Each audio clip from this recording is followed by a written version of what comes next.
Bienvenue dans 5 minutes à Autun. La cathédrale, construite dans les hauts quartiers de la ville, est à l'origine une église de pèlerinage placée sous le vocable de Saint Lazare le ressuscité. Les travaux commencent au XIIe siècle, en 1120, sous l'impulsion de l'évêque Étienne de Bagy.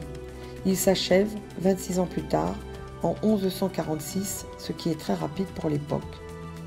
En 1195, elle devient co-cathédrale avec sa voisine Saint-Nazaire, aujourd'hui disparue, qui possédait les reliques de saints depuis le Xe siècle.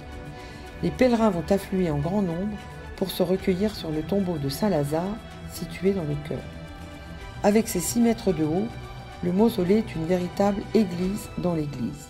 À cette époque, le pèlerinage est très courant et la religion a une place importante dans la vie quotidienne. Ce tombeau est détruit au XVIIIe siècle. Les éléments de cet ensemble sont conservés au musée Rolin. Le parcours démarre au portail latéral est, du côté du soleil levant. Un tympan sculpté racontait la résurrection du saint.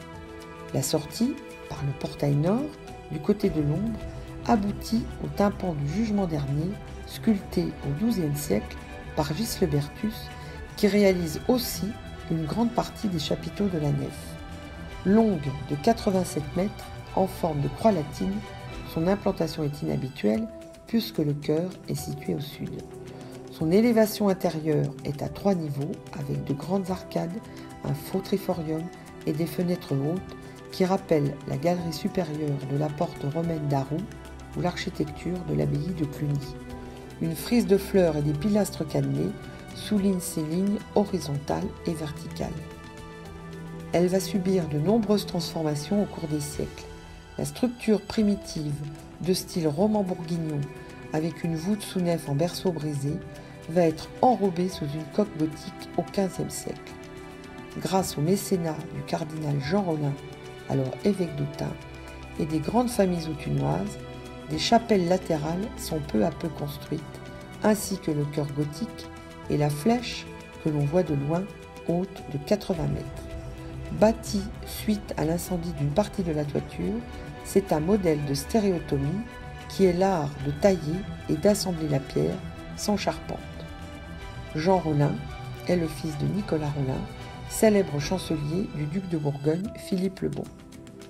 Au XVIIIe siècle, les chanoines qui administrent la cathédrale vont détruire le tombeau de Saint-Lazare ainsi qu'une partie des décorations extérieures qu'ils trouvent démodées. Le jubé, dont certains éléments sont présentés au musée, est démonté. Le tympan sculpté du portail latéral est, avec Adam et Ève au linteau, va disparaître. Il sera remplacé par une grande porte en bois. Ève est retrouvée dans un immeuble du centre-ville 100 ans plus tard, en 1866. Elle est aujourd'hui exposée au musée Rolin. Quant à Adam, on ne l'a jamais retrouvé. La sculpture du tympan nord n'est pas détruite, mais dissimulée sous une gangue de plâtre. Cet ensemble est redécouvert en 1837, abîmé par le bûchage de certaines parties, mais encore bien lisible. C'est aujourd'hui une référence de la sculpture romane. L'architecte Viollet-le-Duc va restaurer et renforcer une partie de la cathédrale après la Révolution française. L'année 2020 célèbre les 900 ans de la cathédrale Saint-Lazare d'Autun.